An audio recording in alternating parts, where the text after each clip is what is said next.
What's up, HyperFast Nation? On this episode of the show, we are bringing a speaker from the 2023 HyperFast Agent Summit. Stand by for an introduction from the one and only Dustin Brown.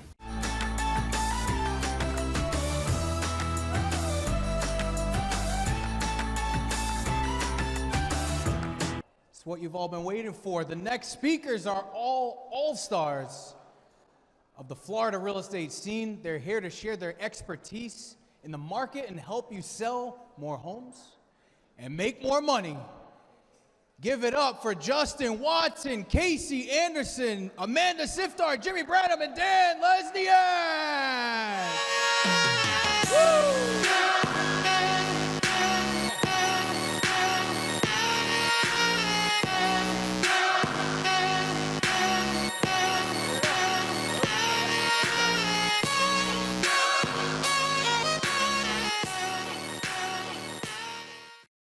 Thank you guys for being on the panel today. We've got a lot of amazing real estate agents who run, they're all successful. They all do it, some things similar, some things different. So we're going to learn a lot. So let's just start off by quickly introducing yourself and tell everyone a little bit about your business. All right, so this works. Okay, good. So I'm Justin Watson. I currently do real estate in 3 states, Pennsylvania, Maryland, and Florida. Run a team of 9 in Pennsylvania, team of 2s in Maryland and Florida. So with eXp Realty, it's been a crazy few years. I was a solo agent about 2 years ago. Saw the benefits of a team, scaling, leverage. That's kind of where our success has come. We did 230 deals last year. So yeah, bad. My name's Amanda Siftar. I am from Tampa, Florida. I have been licensed for 17 years. I actually was with the largest independent luxury firm in Tampa. I just switched to eXp about 3-4 months ago, and I have sold about 250 million. Last year I sold 31 million. And the way my team is structured right now is, a solo with administrative help and a showing assistant. Don't make fun of me because I'm a note taker, and I'm like, what am I gonna do when I'm like amongst all these awesome people and I'm not gonna have my notes? So I just went ahead and brought my notes up, so it's okay, you can make fun of me. But I'm Casey Anderson. I own the Coastal Realm Group here, and I honestly am probably gonna be the rookie out of everybody in this room. I got my license in April, and prior to that I used to be a mortgage broker, and so some of you I've helped with your loans, so I'm sorry, now I'm on the dark side with you, kind of, but yeah, so thank you for having me. Collectively, right now I've had 9.1 million in sales, 8.6 million I had to close under somebody else, which is okay, I learned a lot. And so I'm gonna keep on trucking with my beautiful team.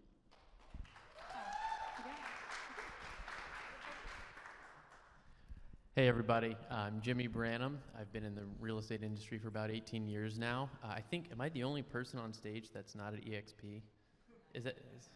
Really? This is on purpose. Oh gosh, jeez, it's getting a little warm up here, I don't know. I've kind of run the gamut in real estate. I started young and selling development deals, worked on my own. Now I have a small team, and we really focus on luxury sales and waterfront properties kind of in the southeast Florida region. All right, we can stick with Jimmy down there. Biggest challenge you had in the last year in real estate? The biggest challenge? It was inventory. I think inventory was the largest challenge down here in our market for sure.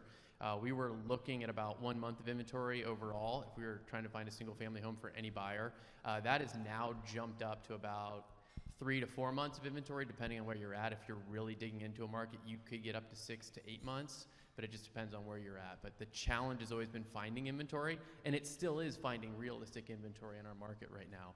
So finding those off-market sellers, finding the deals that are hidden in the weeds. Dan, you're good at it. You're good at digging out there and getting people to either put their homes on the market or offer up some kind of off-market deal.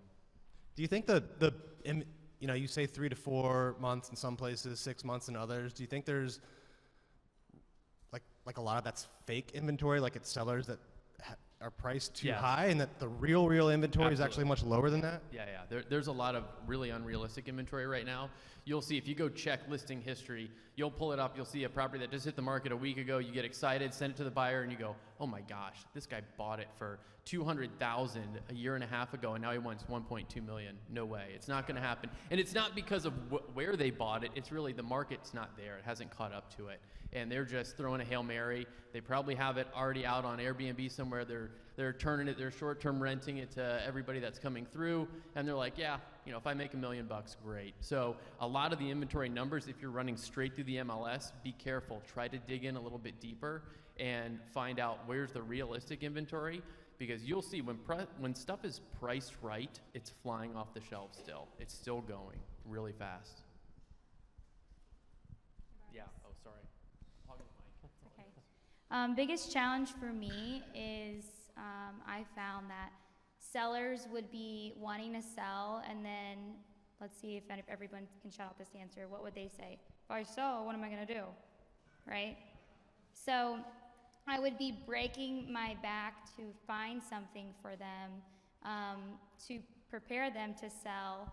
And I do believe that sellers are making a ton of money. And still in this weird market now that we've transitioned, now they're having a lot more power and flexibility. So I would try to use that to tell them comfortably without being a slimy, where's Jeff, a slimy car salesman, of saying like, hey, you're gonna make a crap ton of money still. You can still either go invest, you can use cash, you can go, money's still quote unquote historically cheap to borrow, despite what the media tells us. So my biggest challenge was just trying to find them something while preparing them to sell, and then keeping them excited to sell, and then look at property that might be a little bit more affordable. So the biggest challenge for me was really understanding, actually just to tag off that, understanding the psychology of the buyer and the seller, because I feel like at the beginning of the year, right, the buyers were the ones that were having the challenge, and it was up to us to help the buyer understand how to structure the offer. They're going to be in a multiple offer situation. What is it that we can do to help them, you know, win that bid? So it was the buyer's psychology. And then the second of the year, switching it over, because the sellers had not caught that memo that the market had shifted. They still had their prices unreasonably high, and we had to kind of show them the data and try to get the buyer and the seller to match up, which quite frankly has still been challenging. We're getting better there. We're, you know, getting better, but there's definitely a disconnect between buyer expectations and seller expectations in 2022. Yeah, and just what everybody here said, inventory, psychology, everything. One thing I'll add to that though is with the mortgage rates, because going from 2021 to 2022, if you're looking at 3s and now you're up to 5s, that affects what people can buy. So if you have someone who was pre-approved for $220,000 in 2021, now they're maybe 180, 175, just because of interest rates. So, and then obviously with the prices still staying higher on the sales side, we kind of lost out on a lot of buyers, and it's kind of like, well, you should have, bit the bullet and bought it last year when you could afford it more. So that has definitely been a challenge for last year. Yeah, so buyers now, they've moved from having sticker shock to interest rate shock. How are you overcoming those objections and mindset with them to get them to move forward? So with that, I mean, obviously we're trying to do, buying down interest rates is a big thing. I think moving into this year, having seller assist coming back in, seller credit to help with those things. And again, talk to the psychology of the sellers who, we're like, we don't do seller assist anymore. It's like, well, it's starting to come back a little bit to make it more affordable for buyers can actually do things like that. So definitely buying down things. I don't like talking too much about mortgages, but the adjustables are kind of starting to come in a little bit here. I don't want to say scary, but I don't get into mortgages. So, definitely, like I said, doing seller credit, having the market balance back to buyers and sellers. So. Since you talked about buy downs, I'll talk about something else. But I think that, I apologize. Say the question again, because I already have my answer. So buyers have moved from price sticker shock to interest rate shock. Gotcha. How are we moving them past that? Okay, so one thing besides the buy down that people talk about is, well, I can't afford it, right? So using a $500,000 example, $2,300 to $2,500 at 3%, and then obviously at 6%, it was double, right? Prices, however, did decrease to some extent in our area at least, so maybe 10, 15%. So if we really stop and break it down and we look at, well, look, this same house, you would have been competing with 10 people, right? Now you can get it at a better price. You're not competing. You're not giving up your firstborn child to get this home. And yes, right now your payments are higher. But if you look at the difference between what you would have paid and what you're paying now, and we assume that rates are going to drop sometime in the next couple years, that's what we're hoping for, right? We can't guarantee it, but we can explain to them that yes, for the first couple of years your payments are going to feel higher, but then at some point you're going to be able to refinance. The thing is if they don't like the payments, they can rent. And rents are also equally high. So there's really not, I hate to say there's not a great solution, but there's not. You're either going to pay a higher mortgage payment than you're used to paying, or you're going to pay a higher rent. So you have to pick, and that's what I would say to them. I love that, because everything you just said is exactly what I say to my clients. I'm like, look, you can refi later if need be, and you have the opportunity to. You can go rent and pay someone else's mortgage and 110 million% interest rate. And then have the uncertainty of you and your family just got grounded. And I take a more personal approach and try to step away from the numbers for a second. And I say, look, like, time is money, right? Okay, 100%. Carrie, that's like the first thing you and I talked about is time is money. And for me, I say the same thing to my clients. Like, look, you're going to spend all this time renting, moving in and out, getting approved by associations. You can't bring your brand new F-150 in this parking lot because they don't allow it, so you have to go find something else, and it might be something that's you're settling for. And in return, it's like all of that time, money that you're putting into renting.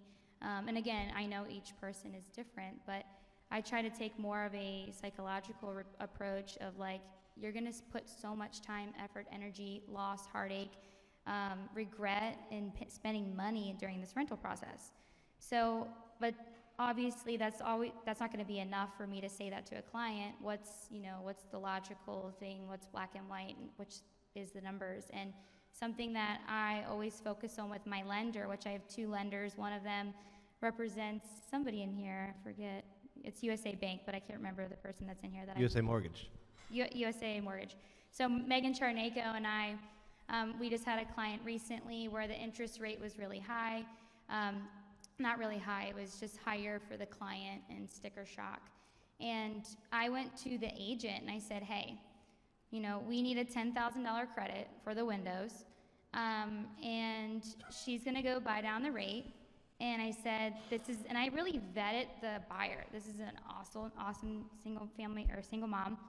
And I wanna do this for her. I'm gonna throw in some commission. Our lender's gonna throw in some commission, which is real. Ask your lender for a little bit of help to kinda offset that, and then buy down the costs. And so with that, we offered a quick closing to the seller's agent, which was really appetizing for them, and then they gave us what we wanted, and we sold in 14 days. Thank you, Megan Charnako. These answers up here are perfect about how to object to those situations, but I think it's a huge help to make sure you ask your buyers great questions at the beginning. Get to know your buyer personally, get to know where they're coming from and exactly what they're looking for, and then you can navigate around those questions and really best help them, because maybe it's not the best thing for your buyer to close and do something right now. Handling an objection is not always, hey, do what I want you to do. It's, here's your situation. I'm going to try to help you and counsel you do the best thing that's actually for you, and that's what we're here for. So, I think one of the surprises for many people this year has been how crowded open houses were early January, right? So what are you doing to leverage open houses, and how are you converting the people that walk in into buyers and move-up buyers? Start down Start there. with me? Oh. We'd like to try to do a small canvas around an open house. I think a lot of agents are doing this now. We'll knock on maybe 50 doors, deliver an invitation. We're not getting an answer typically, but at least we're giving some literature to them and inviting them. And then, of course, when we're there, we want a good atmosphere, house showing well, and then we're there to get the information and then, of course, make the warm introduction. We want them to not only love the house, but we want them to love us there and see how professional we are, how we work with the listing, because open houses, most people are looking for buyers. We're looking for other listings in the neighborhood, and we want them to be impressed with the way we work. Something with my team, we have all hands on deck, no matter whose listing it is. Every person that comes in the door, we try not to be so fixated on selling and being like, let me show you this, what do you think? You want to buy it? You want to put an offer in?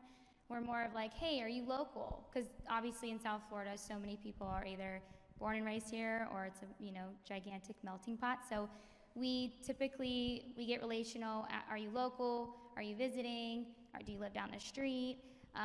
We try to get more details about like if they have kids. And I actually walk around with my phone on my follow-up boss. I don't know if you guys have follow-up boss or KV Core. And I put their name when I meet them, because how many times do you meet somebody like, oh my gosh, I don't know what their name is. I put their name in my follow-up boss in my CRM, and I write details in my notes. 5 kids, wants a pool. Maybe this isn't an option for them. And then I'll say, well, here, what's your phone number? Put it here. And I literally put it in my CRM and say, I'm going to follow up with you and see what you think about this house. I want you to sit on it. And if not, I can just send you other options. So that's one way we leverage the actual people that are foot traffic coming in the door. Same thing, what you said about, knocking on doors. Kelsey and I just had great success on knocking on a door locally down the street, talking about an open house we have, and that we are determined to sell our seller's house. So we want to invite, if you know anybody personally that wants to live here in this neighborhood, and we don't make it about, I can sell your house too, right? And then we just recently got a $1.4 million listing from that because they saw that we were hitting the pavement in 3-inch heels trying to sell our open house. So, yeah. So I actually really love open houses, and some people ask me, they're like, you have this great production, do you actually host your open houses? And the answer is absolutely. I feel like there's a really great opportunity to convert buyers, and it's a missed opportunity.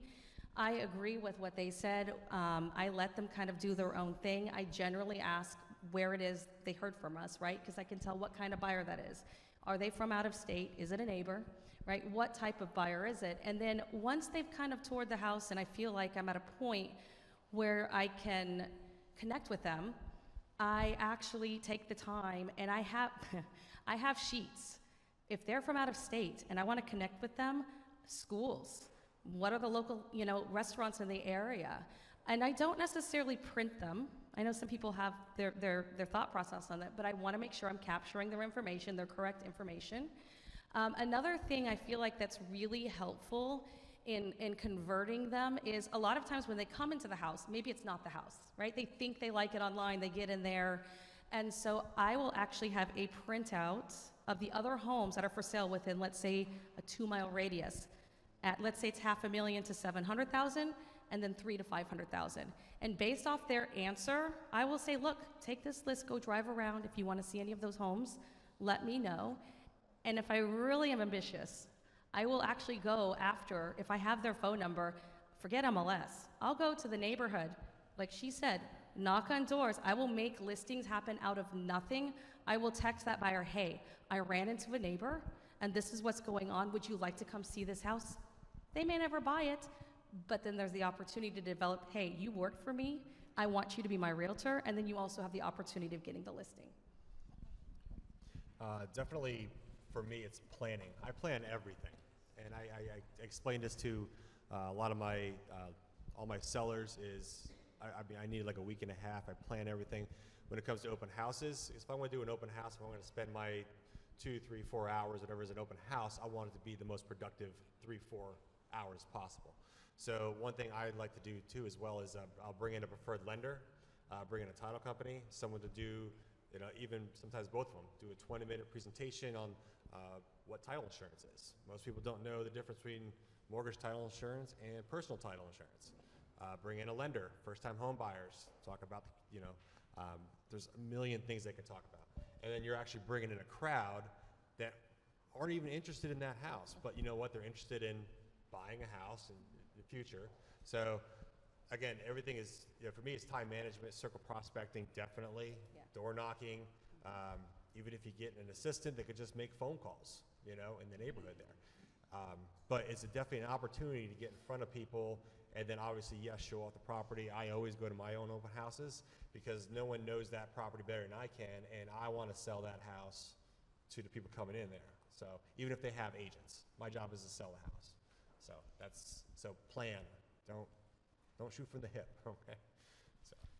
What are you doing right now to handle sellers that have too high of a price in mind when you meet them? Maybe they're still thinking it was May of 2022, or maybe they're just completely unrealistic. How are you overcoming that objection to still get the listing, but either at the right price or a path to get to the right price? So I totally play hardball. I don't, again, kind of what I said about the open houses, I don't waste my time. And I'll be very, Fort Worth with sellers about that. So I tell them, I show them my history, everything. I can't remember the last time I had a listing go for like more than maybe 2 weeks, but if you price everything the right way the first time, you only get one time to make a first impression. I explained that. I was like, well, we can drop it later. I was like, well, if you drop it later, if someone sees you dropping a price once, they're gonna, what they're gonna think is they're gonna drop it twice or 3 times. So I just have hard conversations with people. I talked to my team about it. I got one team member here today. And it's all about confidence. How you talk about yourself and your business will depend on how that seller is going to relate to you and how much they're going to trust you. I mean, they might say, oh, this house sold for this. I was like, well, that was 4 months ago. It's not that. It's not 2022 anymore. So, but just basically being confident, know your comps, show them what's sitting on the market. Hey, this has been on the market 30 days. They've done 2 price reductions so far. It's not moving. So you gotta get, you're gonna be the new, fresh, brand new blood.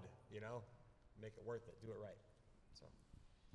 The problem when you price it too high is if you're waiting for them to then do the price reductions, at the very end, they're frustrated with you as the agent, and at the end, they blame you, right? Even though you may have warned them, they somehow forget, and then you're the agent that gets fired.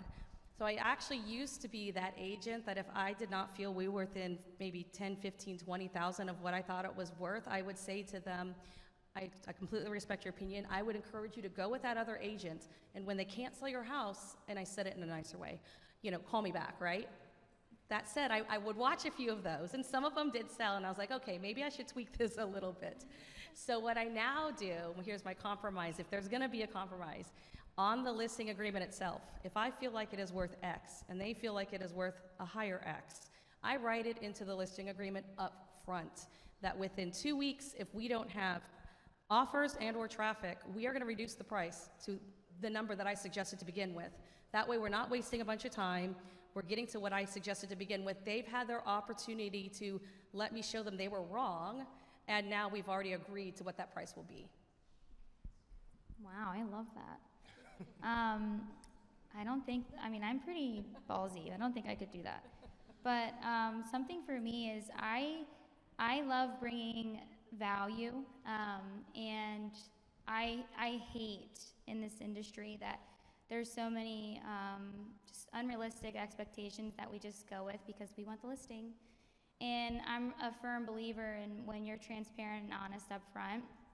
I want those clients to trust me and come back to me eventually. It might not be, within the year, but I know eventually that they're gonna come back. And so something that I really think about when I'm talking to sellers and I'm at a listing appointment is, number one, I'm young, so that always, I feel like it's hard for me to prove myself even more. But providing value, I give laminated, detailed, hey, this listing sat for 96 days with no offers. I called the listing agent, here's his number. Call him and ask him why he felt his client's property sat for so long, and he's gonna tell you, and I really do, I will vet the listing agent. I'll ask them, hey, why did this sit for so long? And they'll say I have an unreasonable seller. and I say, do you mind if I put your phone number or just put their contact on this listing as I give it to my seller at the listing agreement or listing presentation? No, not at all. I love that. That's awesome. Great, thank you. And there's all of like, what, 2 or 3 that'll actually like agree to that or take the time and entertain that conversation. But when we approached the sellers for that 1.4 million, we came back for the listing presentation. I gave out all of the comps that sat for a long time, and the biggest number on my presentation was days on the market in bold and in red. And so that they could say, what's the first thing that they're gonna see on this? It's days on the market, how long, and it's in red. And then I give them another one where I feel like these houses were priced well, they sold, and those numbers are gonna be bold, and what do you think, and what color? Green, right? Because that's like where our brain goes. So red, bad, we don't wanna sit on the market this long, it's in this price range that I'm thinking about as a, unreasonable seller, so I really should be shifting this way. And then I just leave everything with them to look over and keep. I like the red strategy, actually. We've got another Navy guy on the stage, but when the ships all switched from, wind power to coal, they used to do both, and the captains had to enter in red in the logbook how many hours were in, the coal, because that's what cost the money.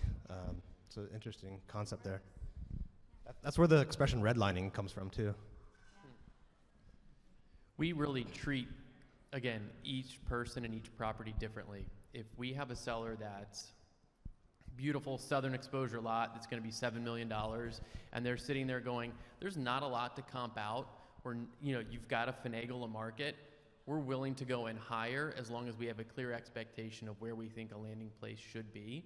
And of course, when I go into a listing, or we take a listing that I think is slightly higher overpriced, we turn into crazy over-communication mode. Not over-communication like your listing's too high, but we are so above and beyond our communication and making them love us first, so that if in 3 months this still isn't sold and they're like, what's going on? They're just like, yeah, but we love you guys. It doesn't matter. We're gonna give it to you for another year.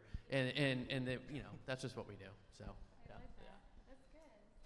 What's one thing you're doing in your business now that you were not doing a year ago? Working a lot later. Well, considering I got my license in April, I went to a real estate conference out west with Big Block Realty, and something that I wasn't doing when I started was doing the video messaging when someone didn't answer my call.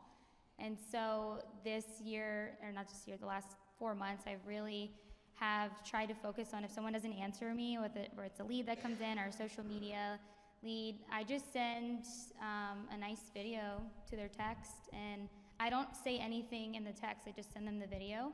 And then I put it in my follow-up boss just to remind myself, because I'm human and I forget, and I'm a mom, so I have too much going on. So I just put in my follow-up boss or my KV Core a reminder to touch base with that person if I hadn't heard from them. So that's what I'm doing differently.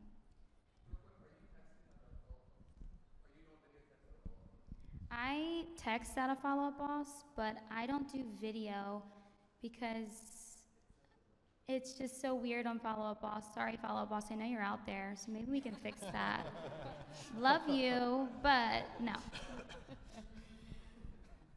One thing I'm doing different, so I traditionally been very seller heavy, and that still stands, but we understand that going into this new market, seller inventory is likely going to decrease. So what I'm shifting right now as we speak is developing a better relocation buyer program, so that when I'm talking about schools and I'm talking about restaurants and neighborhood focused, they come and they're confused because Tampa's really large. And what areas do I want to live in, right? So I think trying to capture some of those relocation people is actually gonna be, it's gonna be a good strategy, because those people have to move, they're not as rate conscious, and seller inventory is decreasing, so I'm focusing more on buyers.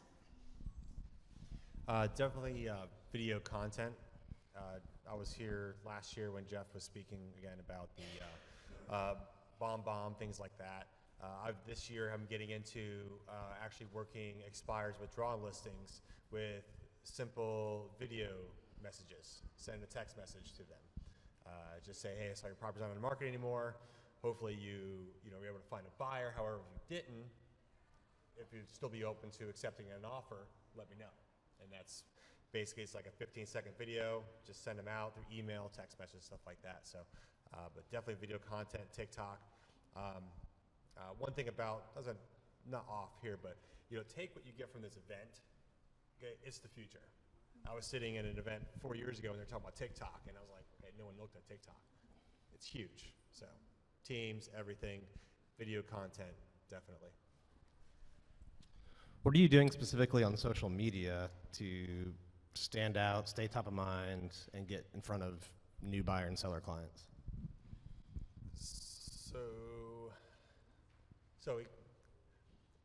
I do spend a lot of time on TikTok, okay? But I kind of look at it, my wife's like, oh, well, just watching videos. I'm like, yeah, but, if we get a good video, and then what's neat about TikTok is you can go right over to CapCuts right from there. If you like the video, you hit CapCuts, it automatically just insert your pictures. It takes me 15 seconds, 30 seconds to do it. Super easy. And again, just do it. But definitely, watching. I know Jeff, he gave us his TikTok thing to watch for the trending sounds. That's important. But yeah, definitely TikTok, and you can share it over everywhere. You can share it on Reels, you can share it on Facebook. I just move it over, do it one time, and move it over, basically. So I actually don't really have a great Instagram account yet. I am guilty. I'm the person that I'm so busy that I'm going to get to it, and I never do, right? So the one consistent social media marketing that I have done over the years that has paid dividends is Facebook. I am in many, many community groups. I'm admin of many community groups. I'm really active in those, and when I'm giving answers to those relocation buyers or giving answers for contractors, I'm giving really great answers. And it's not a, hey, work with me because I want to be your realtor, but over the last several years, they've learned that that's what I do. And I'll just give you an example. So I'm part of this Tampa Bay Moms group, and this lady was online saying, oh my gosh, I'm building this house. I'm having a horrible time with this builder. All these things are wrong. I need help. I'm from out of state, right? And so I respond back, and I give her all these things. I go into the records. I even print out these, things behind the scenes that the builder wasn't doing. There was codes that were being missed, etc. Nothing in return, right? 2 weeks later, I get a phone call. Hey, we decided we're not going to move back to Tampa. Will you sell my house? Sure. House, $2 million. Okay, $2 million house. Put it on the market. Come to find out, they're moving out of Tampa now, and they have 2 more houses that they now want to get rid of. So I am now selling 3 houses from one Facebook post on somebody that was complaining at a builder that I helped them, and now got 3 listings out of it. That's awesome. I could talk for 20 years about this, so I'm gonna try to say the best that I can. But I really schedule out anything that I'm doing on social media. Now there's some things that are off the fly that I'll add, but something that I do is what's called A to Z complimenting. Has anyone ever heard of that in here? Yes, okay. So A to Z complimenting, I start off on Sunday, and I write out my schedule of, hey, on Monday from A to D, I'm gonna go on Facebook, and I'm gonna search on my friends list, literally names that start with A, that I know that are local in this area, and I'm just gonna compliment something on their Facebook. And do we know what that does when we comment and they engage? Algorithms. And so what I do is I start my day off by complimenting people. Excuse me, what am I saying? Let me back up. I start my day off by posting something either about real estate, a quote, something that is aesthetically pleasing to somebody else, and then I do my A to Z complimenting. Because what that does is then they're gonna be like, who is this? Or, oh wow, I wonder how she's doing, and then they're naturally gonna go back to my page and comment or look or, stalk like we all do. We're all stalkers here. So I do that every day of the week until I get to Z. I pick 5 people each day in the morning. It takes how much? Some of us, might take a little bit longer, but once you get into a system, I'm not kidding you, it takes maybe 3-4 minutes depending on how fast you can do it. After that, I try to provide value about the market.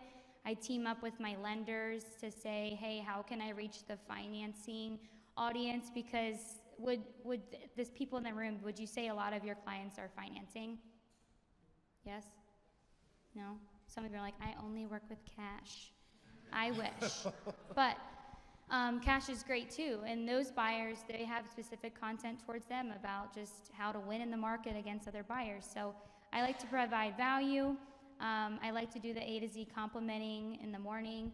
I like to broaden myself as an agent, not just solely focused on, I just closed this, I just sold this, come to my broker's open only if you're invited, but DM me for details. Well, no one's gonna DM you because now they feel uncomfortable.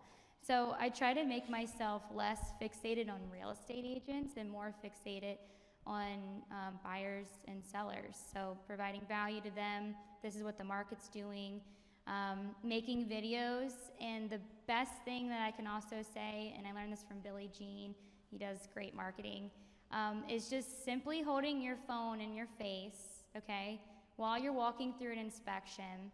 If something is negative in the inspection, say, this is why you hire a great realtor, okay? I know exactly what to look for when it comes to mold, moisture, termite damage, and show them real life footage, because what are they gonna do? They're gonna be like, oh my gosh, like, people aren't that raw to give just honest advice. They just wanna sell and make a quick check. A lot of times that's the taste that they get from realtors. At least that's what I've gotten in the past. And so I really like being authentic, showing real live footage of me at an inspection with clients in the background walking and talking, because you just look more real. We work not as much on content creation in our social media, which might be a terrible idea, but we're at least experimenting with this, and we engage with our clients the same way you guys do. Message them, encourage them. We'll happy birthdays, hey, congratulations, send them encouraging notes and words that are more behind the scenes. It seems to work well with some of our clients, and instead of being too much in your face. We also use it as a way to reach other brokers in other markets.